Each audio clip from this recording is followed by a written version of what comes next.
Kan sekarang stakeholder tentu pihak-pihak lain bertanya, apa benar nih BRIN bisa bikin reaktor yang approved? Ya, kita sedang coba mengembangkan desain reaktor nuklir sendiri, Mbak. Ini yang kita sebut desainnya Pluit 40. Pluit itu singkatan dari pembangkit listrik dan uap panas industri. 40 karena memang dayanya 40 megawatt thermal. Kita bikin peluit yang bisa menghasilkan uap panas. Uap panas ini yang bisa digunakan untuk memenuhi kebutuhan energi. Jadi bukan hanya kebutuhan listrik, tapi kebutuhan panasnya. Panasnya buat apa? Ya macam-macam. Ada tempat yang cocok untuk desalinasi air laut. Yang sekarang kita fokus sebenarnya untuk produksi hidrogen, Mbak.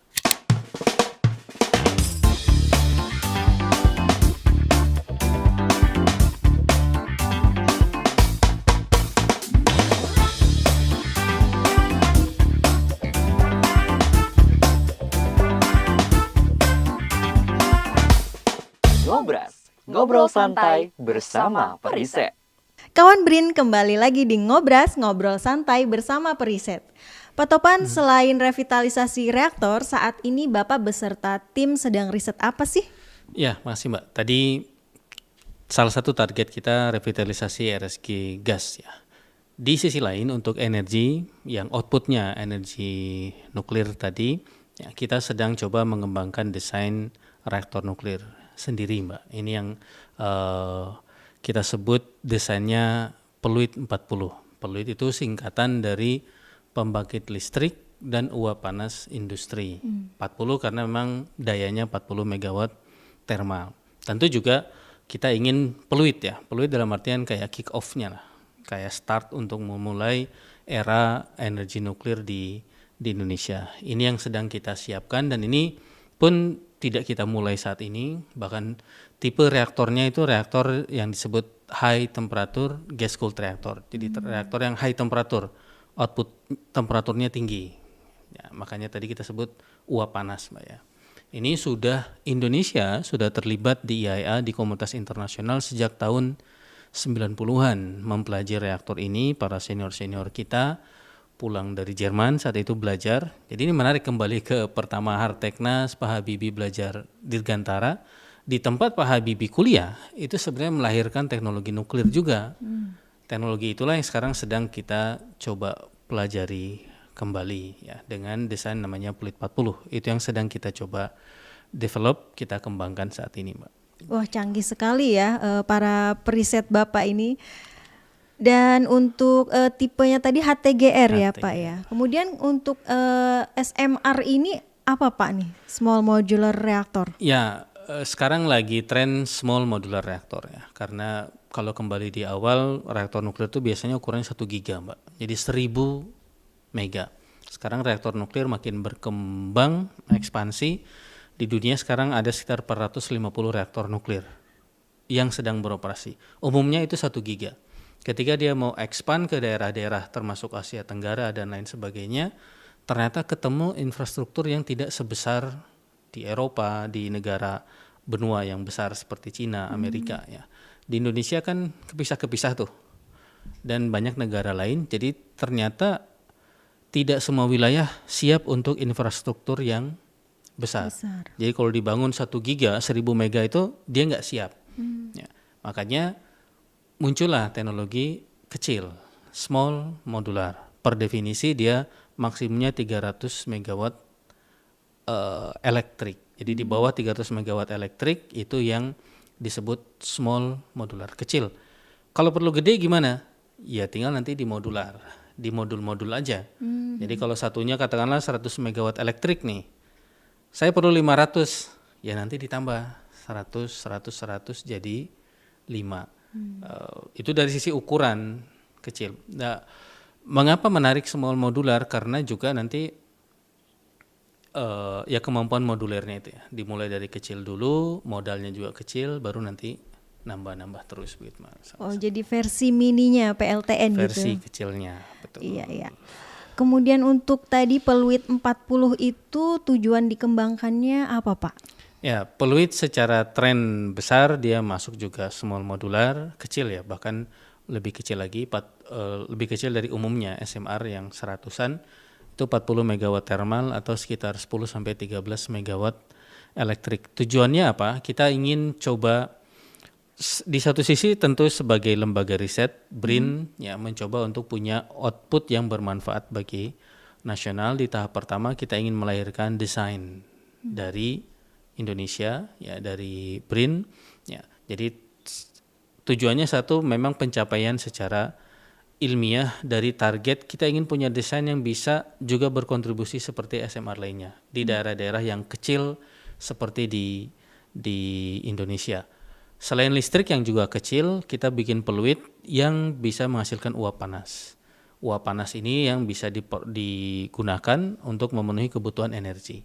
Jadi bukan hanya kebutuhan listrik, tapi kebutuhan panasnya. Panasnya buat apa? Ya macam-macam. Ada tempat yang cocok untuk desalinasi air laut. Kita juga banyak di Indonesia demand itu. Ada yang sekarang kita fokus sebenarnya untuk produksi hidrogen, Mbak. Jadi panasnya itu bisa dipakai untuk produksi hidrogen. Jadi untuk bikin hidrogen yang juga salah satu target nasional kita bisa pakai listrik dan uap yang keduanya dihasilkan oleh Pluit 40. Jadi itu di antara target teknisnya ya.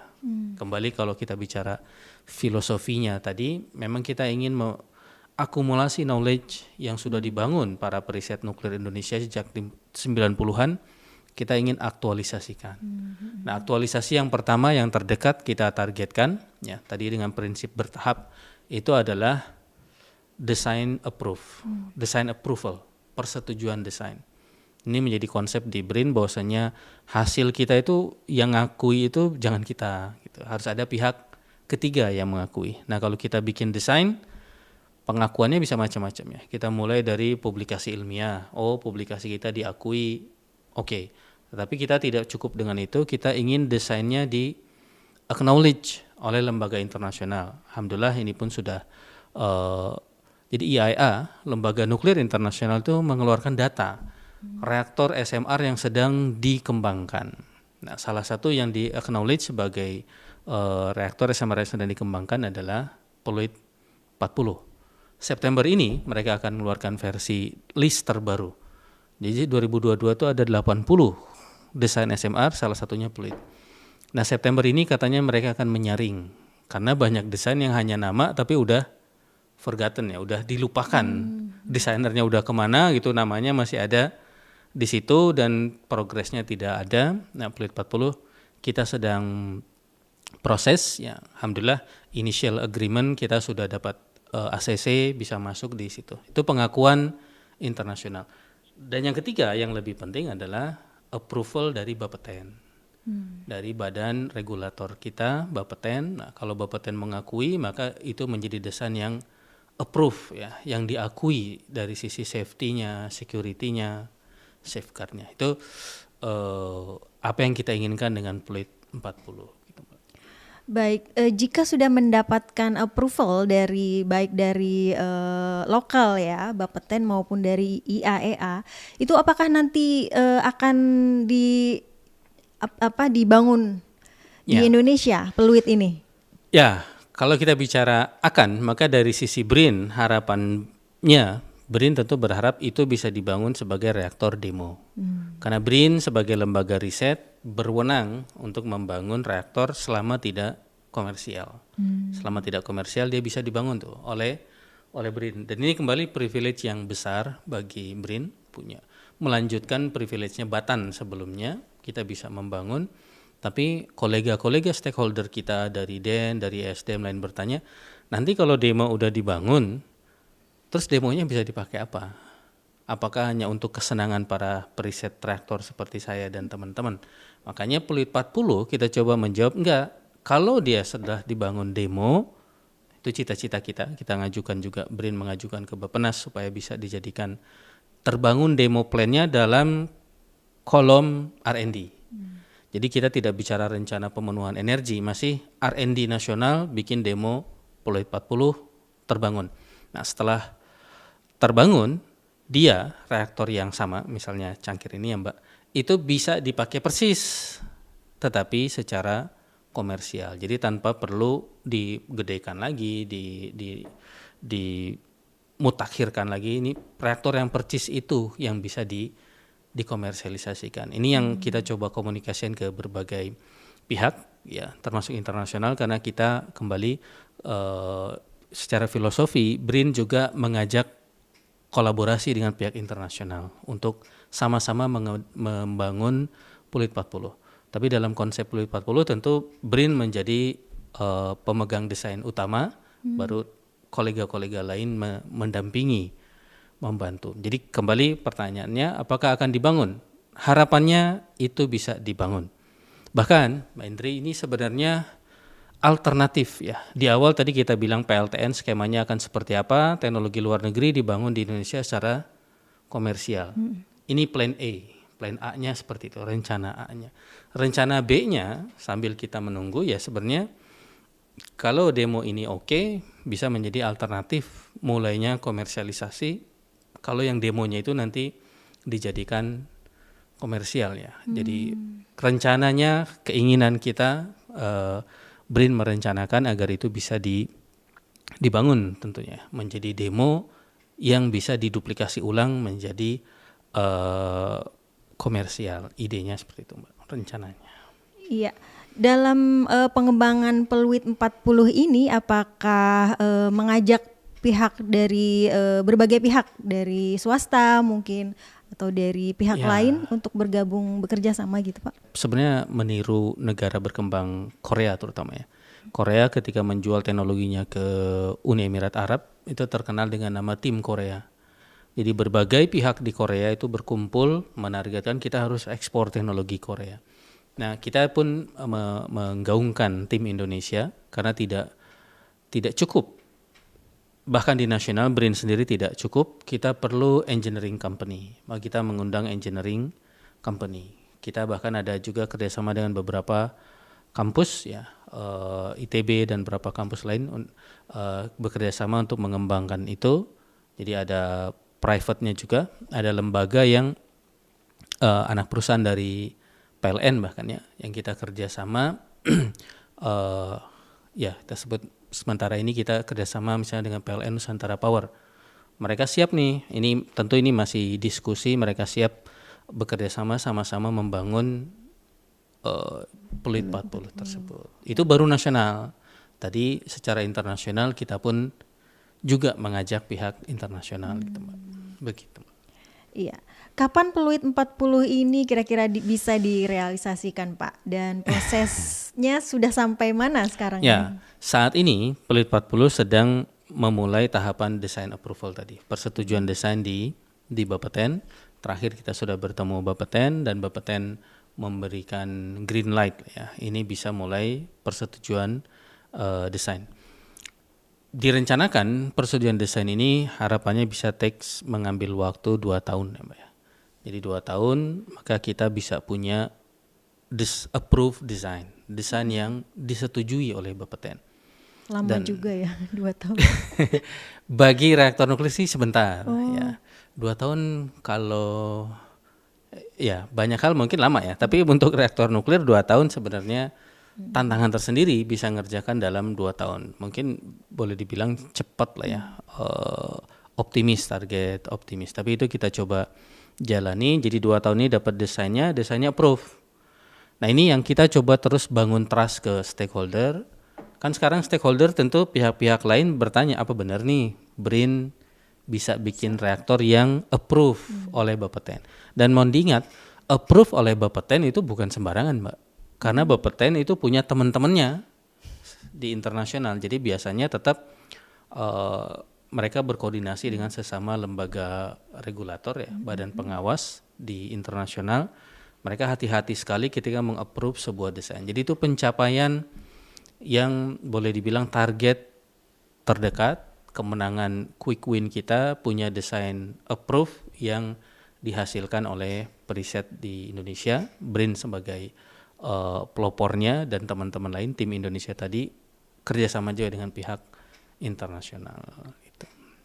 Baik, Pak Topan, untuk sisi safety dan security dari Pluit 40 ini merupakan hal yang menjadi concern banyak pihak tentunya. Bagaimana ini dari safety dan security Ya. Peluit 40? Sebenarnya nyambung dengan tentunya secara jawaban saya bisa sangat menjawab ini aman, ya. Tentunya saya bisa menjawab. Tapi tadi secara filosofis BRIN prinsipnya harus ada pihak ketiga yang jawab itu. Kalau jawaban saya tentu ini aman ya. Ini akan didesain secara aman, secure, ya safe, ya selamat dan aman. Tetapi kita ingin membuktikan bahwa Peluit 40 itu memenuhi kriteria triple S ya, Mbak. Safe, selamat. Ya, reaktor nuklir itu harus safe, dia selamat. Jadi punya fitur-fitur keselamatan yang baik ya. Tapi dia juga harus secure, harus aman. Kalau saya bayangkan misalnya mobil ya, ada mobil yang punya safety system yang bagus. Tapi kalau dia tidak secure, dalam artian misalnya mobilnya gampang dikendarai oleh orang lain. Mobilnya aman sih ketika dipakai, tapi sembarang orang bisa masuk ke mobil itu dan nyetir mobil itu, kan riskan juga. Karena bisa jadi ada orang dengan itikat yang tidak baik pakai mobil itu nabrak-nabrakin. Seaman apapun mobil sekarang kayaknya kalau yang nyetirnya tidak punya itikat baik, ya maka akan jadi senjata yang paling berbahaya. Jadi itu namanya secure ya, keamanan. Yang ketiga safeguard. Safeguard ini kembali dunia nuklir selalu hati-hati terhadap potensi orang bikin bom nuklir. Safeguard itu memastikan desainnya meminimalisir penggunaan yang tidak semestinya. Jadi itu triple S ini. Nah, triple S ini tentu by design, Peluit 40 didesain punya safety yang sangat baik. Sekarang desain safety yang sangat baik itu namanya passive safety. Versi orang Indonesianya itu reaktornya aman meskipun operatornya pergi ke kondangan. Oh gitu. Artinya reaktornya sendiri punya sifat-sifat fisika yang bisa mengamankan dirinya sendiri dengan mekanisme-mekanisme alamiah lah ya. Jadi berdasarkan mekanisme alamiah. By design seperti itu, tapi kembali tidak fair kalau yang jawab saya. Tentu saya bilang aman. Nah, makanya kita BRIN menargetkan dapat approval design. Mendapatkan approval design itu pembuktian bahwa memang reaktornya aman. Dan pihak Bapeten tentu sangat independen ya. Jadi kita nggak bisa bermain-main dengan pihak Bapeten tadi karena Bapeten pasti hati-hati ya untuk memberikan. Ya. Iya, terakhir nih Pak, pandangan masyarakat kita masih banyak yang takut nih sama nuklir. Bahkan ada yang menolak ya kalau dibangun PLTN nih di Indonesia. Kira-kira apa yang bisa kita lakukan untuk mengedukasi masyarakat supaya mereka bisa lebih menerima program nuklir pemerintah ini? Ya, makasih. Pertama, ya public acceptance ini menjadi tema yang makin meningkat ya. Tapi sebelum masuk ke public acceptance, sebenarnya BRIN hadir menjadi lembaga negara yang akan memberikan data-data ilmiah sebenarnya. Kalau kembali ke fungsi BRIN ya, maka BRIN meyakinkan pemerintah bahwasanya kalau ada reaktor nuklir, dia safe loh, dan dia bisa membantu untuk tercapainya target nasional yaitu transisi energi dan pembangunan untuk keluar dari middle income trap, untuk memanfaatkan bonus demografi secara optimal. Ini saya pikir yang utama dulu. BRIN punya konsep data ilmiah disampaikan kepada pihak pemerintah, dan go nuklir ini adalah hajatan pemerintah, kepentingan nasional. Jadi semua pihak nasional harus bergerak untuk melaksanakan hal ini. Saya singgung ini sebelum masuk ke public acceptance karena pengalaman menarik ketika kebetulan saya ada di Jepang, masih studi saat kejadian Fukushima. Dan bagaimana di akhir-akhir itu terjadi fenomena yang sangat menarik. Profesor di kampus menyatakan kita harus tetap pakai nuklir. Kalau tidak, Jepang akan menjadi negeri yang lemah kalau tidak pakai nuklir. Tapi di jalanan yang demo itu selebriti demo. Selebriti demo mendemokan ngapain nuklir, nanti celaka seperti Fukushima dan lain sebagainya. Artinya kita akan selalu adu antara data ilmiah dengan ajakan populis. Ya. Maka BRIN paling mendasar adalah BRIN ingin memberikan data yang ilmiah berdasarkan kemampuan BRIN. Nah, itu satu sisi. Jadi BRIN fokus pada bahwa benar loh kalau kita punya PLTN itu, maka kita bisa sukses pembangunannya dan sesuai yang kita rencanakan. Itu satu, jadi BRIN punya data ilmiah, sekarang bagaimana data ini bisa kita sosialisasikan. Nah, bagaimana mensosialisasikan data ini dengan baik, bahwa ini aman dan lain sebagainya, ini mungkin PR yang tadi dimaksud. Ya, salah satunya mungkin dengan acara seperti Ngobras ini, Mbak ya. Acara-acara lain yang mengenalkan tentang reaktor nuklir kepada masyarakat. Ya, sebenarnya cara yang paling mudah menurut saya berkaca kepada negara berkembang lainnya. Betul. Dan ini mungkin kepada kawan BRIN atau temennya kawan BRIN yang masih ragu ya Mbak. Sebenarnya kita lihat aja ya, Turki, Uni Emirat Arab, Mesir, mereka punya semua keraguan seperti yang kita ragukan. Ya, misalnya mereka ragu gimana kalau celaka. Nah, orang Turki juga ragu, tetapi akhirnya mereka berani mengambil itu karena apa? Ada resiko, tapi juga ada mitigasinya, ada solusinya. Kita tidak bicara PLTN bisa aman, tidak aman 100%. Ada risiko loh, risiko itu kita identifikasi lalu kita cari solusi-solusinya. Nah ini data-data seperti ini yang perlu disampaikan kepada publik dengan baik. Tapi peran BRIN tadi memastikan datanya benar. Kalau memang bahaya ya BRIN harus bilang bahaya sebagai orang saintis ya, sebagai BRIN, lembaga riset dan inovasi, dia harus bicara sesuai fakta dan data. Itulah BRIN ada. Saya pikir Kepala BRIN sering menyampaikan ini. Ya, tapi bagaimana menyampaikan data yang udah benar ini, kayak kasus Jepang, bisa kalah oleh suara populis yang lebih banyak. Nah ini mungkin strateginya seperti apa, kegiatan-kegiatan sosial. Di BRIN sendiri pun sepertinya kita perlu minta tolong ke teman-teman sosial ya. Karena kayak saya ditrain menjadi desainer reaktor nuklir. Saya tidak ditrain bagaimana cara mengkomunikasikan reaktor nuklir ke masyarakat. Mungkin ada orang-orang sosial di BRIN yang lebih expert dan lain sebagainya. Jadi semua pintu kompetensi harus dimanfaatkan ya untuk sosialisasi ini. Iya betul sekali. Kalau kita dikuasai rasa takut terus-menerus tidak akan maju-maju gitu ya, Pak Topan ya. Betul. Ya menarik sekali obrolan kita hari ini kawan BRIN. Terima kasih banyak Pak Topan atas informasi yang disampaikan hari ini, luar biasa sekali. Kita bertambah wawasan dan ilmu tentu saja. Semoga obrolan kita hari ini dapat bermanfaat dan menginspirasi kita semua. Amin.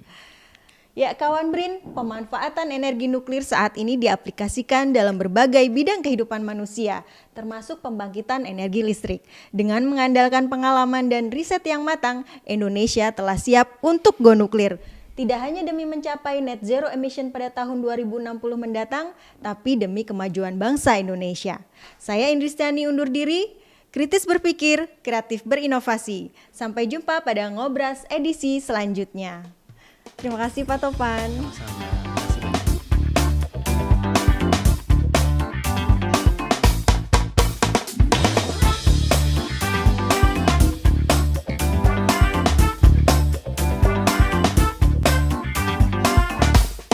Ngobras, ngobrol santai bersama Periset.